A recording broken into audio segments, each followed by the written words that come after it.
त्यांच्यामध्ये जे बाहेरून येणारे जे भक्त असतात त्या भक्ताला राहायला कुठे जागा मिळत नाही आणि ज्यांच्या गावाचे पाहुणे आहेत किंवा त्यांचे ज्या ठिकाणी नातेवाईक सगळे सोयरे आहे असे ते लोक बरोबर त्यांच्या घरामध्ये थांबतात. पण आमच्यासारख्या माणसाला ज्यांच्या सगळे सोयरे नाही त्या माणसाला थांबण्याची फार मोठी अडचण येते. पालकमंत्री महोदय, आपल्याला विनंती आहे की आपण एक चांगला भक्तनिवास बांधण्यासाठी या ठिकाणी पैसा उपलब्ध करून दिला.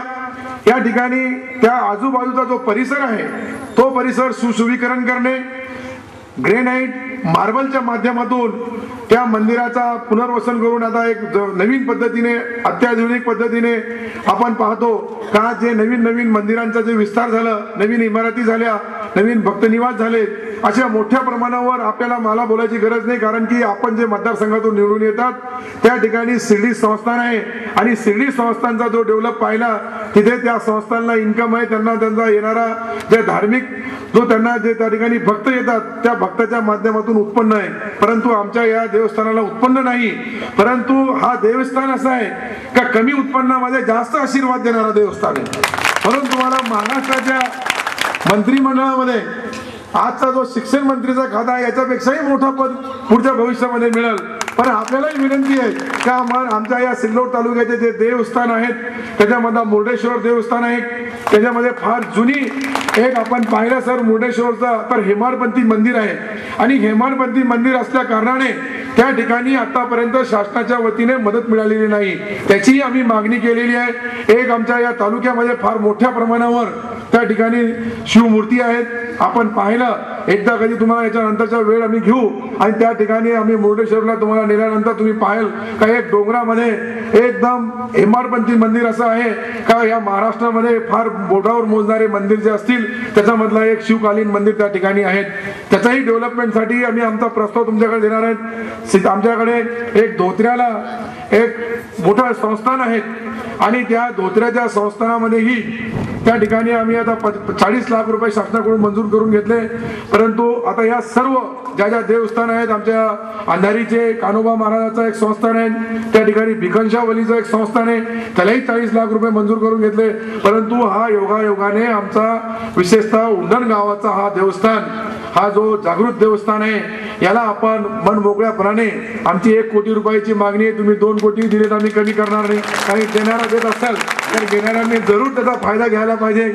शेवटी आपण पाहिलं तर तुमच्या पश्चिम महाराष्ट्रामध्ये जितका पैसा या महाराष्ट्र शासनाचा या ज्या ठिकाणी देवस्थान असतील त्यांना डेव्हलपमेंटसाठी फार मोठ्या प्रमाणावर तिकडे खर्च केला. आमचा सिंचनाचा बॅकलॉग, आमचा रस्त्याचा बॅकलॉग, आमचा पिण्याच्या पाण्याचा बॅकलॉग आणि राहिला शेवटी देवस्थानाचा बॅकलॉग. म्हणजे बॅकलॉग मध्ये सर्वात पुढे असणारा आमचा हा सिल्लोड तालुका आहे.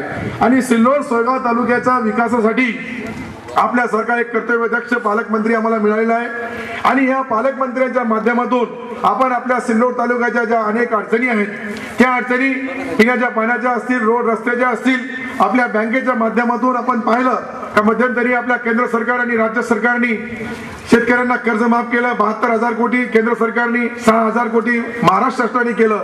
आणि आता नवीन कर्ज वाटप जे होऊ लागलं त्याच्यामध्ये नाबार्डने जे डायरेक्शन दिले शेतकरी फार मोठ्या प्रमाणावर साहेब त्याच्यामध्ये अडचणीमध्ये आहे. याची अनेक बँकेच्या एनओसी आणा, त्या 7/12च्या कॉपी आणण्यासाठी आणि 7/12 आणि शेतकऱ्यांच्या एनओसी बँकेच्या एनओसी आणण्यासाठी एक शेतकऱ्याला कमीत कमी 500 ते 800 रुपये खर्च येऊ लागला. आणि त्या शेतकऱ्याला 800 रुपये खर्च लोन मिळण्याच्या अगोदर त्याला त्या बँकेमध्ये गेलं तर बँकेवाले म्हणतात का आज आमचा सोमवार आहे, दुसरा म्हणतो आमचा बुधवार आहे, तिसरा म्हणतो आमचा गुरुवार आहे. आणि त्या दिवशी त्यांना 100-100, 200-200 रुपये ना हरकत प्रमाणपत्र त्यासाठी त्या शेतकऱ्याला त्रास होऊ लागलं. आता शेतीच्या पेरणीचा वेळ आलेला आहे आणि ही ज्या अटी ज्या आपण ज्या घातलेल्या आहेत त्या नाबार्डच्या अटीला शिथिल करण्यासाठी आपण महाराष्ट्र शासनाचे शेतकऱ्याचे प्रतिनिधी म्हणून आपण त्या महाराष्ट्र शासनाच्या त्या मंत्रिमंडळामध्ये सर्व गोरगरीब शेतकऱ्याची आपल्याला जाणीव आहे. माझ्यापेक्षाही जास्त शेतकऱ्यांच्या बाबतीत तुमचा अभ्यास आहे आणि शेतकऱ्यांच्या बाबतीत आपले आजोबा आणि त्यांनी पहिला हा साखर कारखाना सहकार क्षेत्रामध्ये या आशिया खंडामध्ये कोणी उघडला असेल तर यांच्या आजोबांनी उघडलेलं, म्हणून शेतकऱ्यांच्या बाबतीत माझ्यापेक्षा कितीतरी पटीने आपल्याला जाणीव आहे. म्हणून तुम्हाला हात जोडून नम्र विनंती करतो की आमचा हा सिल्लोड तालुका हा परमनंट दुष्काळी तालुका आहे आणि या सिल्लोड तालुक्यामध्ये आतापर्यंत राजकीय पुढाऱ्याच्या माध्यमातून आमचा जो बॅकलॉग आहे याची भावना त्या सभागृहामध्ये कोणी मांडत नाही आणि सभागृहामध्ये मांडत नाही म्हणून तुम्ही लक्ष देत नाही. परिस्थिती अशी आहे की लहान बाळ रडला तर त्याला कळतं काहीतरी, त्याला भूक लागलेली आहे, त्याला दूध पाजावं लागल, परत रडत असेल तर असं वाटतं का आता याला कुठेतरी डॉक्टरला दाखवावं लागल. आणि हे सर्व सांगितल्यानंतर आमची ओरड त्या सभागृहामध्ये कोणी मांडत नाही म्हणून तुमचे आमच्या सिल्लोड तालुक्याकडे शासनाचं लक्ष कमी आहे. म्हणून तुम्हाला हात जोडून आम्ही विनंती करतो, आपल्याला वेळ कमी आहे. खरं म्हणजे साहेबांचे आपण आभार मानायला पाहिजे का आज अधिवेशनाचा पहिला दिवस, अधिवेशन सोडून हेलिकॉप्टरने फक्त आपल्या या ठिकाणी बालाजी संस्थांचे दर्शन घेण्यासाठी, पूजेसाठी साहेब आपल्याकडे आलात आणि त्या पूजेसाठी आल्यानंतर आम्ही ज्या मागण्या केल्या त्या माझ्या मागण्या खरं म्हणजे महाराष्ट्र सरकारने मी मागणी केल्यानंतर लगेच मंजूर करायची. त्याचा अर्थ असा की मी मुसलमान आणि हिंदू समाजाची मागणी करू लागलो आणि पहिला क्रमांक मला द्यायला पाहिजे. म्हणजे तुम्हाला काही फार मोठी अडचण नाहीये का या संस्थानाच्या बाबतीत